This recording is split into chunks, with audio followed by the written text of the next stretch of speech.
अगले साल 2021 में पश्चिम बंगाल विधानसभा चुनाव के लिए सियासी दलों ने कमर कस ली है। खासकर बीजेपी और तृणमूल कांग्रेस के बीच शीत युद्ध की स्थिति बनी हुई है। दोनों ही दल अगले विधानसभा चुनाव में जीत के लिए जोर आजमाइश में लगे हुए हैं। खासकर बीजेपी पश्चिम बंगाल में जीत को सुनिश्चित करने के लिए पूरी ताकत के साथ काम कर रही है। बीजेपी के बड़े बड़े नेता इन दिनों पश्चिम बंगाल के दौरे पर हैं, चाहे वो भारतीय जनता पार्टी के राष्ट्रीय अध्यक्ष जेपी नड्डा हो या फिर पूर्व बीजेपी अध्यक्ष और मौजूदा वक्त में गृह मंत्री अमित शाह। ये सभी नेता बारी बारी से बंगाल का दौरा कर रहे हैं और बंगाल के लिए खास रणनीति तैयार कर रहे हैं।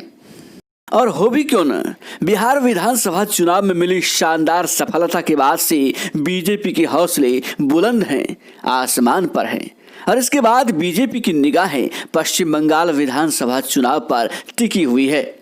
पार्टी हर हाल में पश्चिम बंगाल विधानसभा चुनाव में न सिर्फ जीत चाहती है बल्कि भारी बहुमत से सरकार भी बनाना चाहती है। इसके लिए पार्टी जमीनी स्तर से लेकर शीर्ष स्तर पर अपनी योजना को अमली जामा पहनाने के लिए जी तोड़ कोशिश कर रही है। इस बीच केंद्रीय गृह मंत्री अमित शाह के बंगाल दौरे से पहले तृणमूल कांग्रेस को एक और बड़ा झटका लगा है। पूर्वी मेदिनीपुर जिले की उत्तर कांठी सीट से पार्टी विधायक बनश्री मैती ने पार्टी की प्राथमिक सदस्यता से इस्तीफा दे दिया। सूत्रों की माने तो तृणमूल कांग्रेस नेतृत्व से और भी कई नेता नाराज हैं और वो सारे नेता शुभेंदु अधिकारी के साथ हैं, जिन्होंने पहले मंत्री पद से इस्तीफा दे दिया था और बाद में पार्टी की प्राथमिक सदस्यता से भी इस्तीफा दे दिया। आपको जानना चाहिए कि शुभेंदु अधिकारी कितने अहम हैं।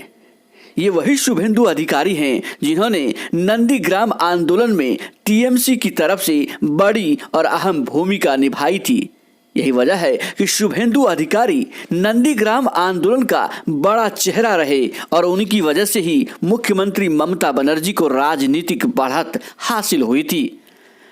और यह सब इसी बात का नतीजा था कि वो साल 2011 में पश्चिम बंगाल की सत्ता पर काबिज हो पाई थी। अगले साल विधानसभा चुनाव अप्रैल मई में होने की संभावना है और उससे पहले ही शुभेंदु अधिकारी जैसे नेता का तृणमूल कांग्रेस से बाहर हो जाना, बाहर चले जाना, पार्टी को छोड़ देना ममता बनर्जी के मजबूत और अभेद्य किले में बीजेपी की बड़ी सेंधमारी के तौर पर देखा जा रहा है। ऐसा लगता है कि बंगाल चुनाव में बीजेपी का पलड़ा बहुत भारी पड़ने वाला है। और हो भी क्यों न, पिछले लोकसभा चुनाव में बीजेपी को जिस तरह से अच्छी सफलता और मजबूत सफलता हासिल हुई थी, यह सब उसी का तो नतीजा है। इन्हीं सब बातों से बीजेपी के हौसले बुलंद हैं और बीजेपी पूरी रणनीति के साथ ममता बनर्जी को उनके ही घर में मात देने के लिए दिन रात एक किए हुए है।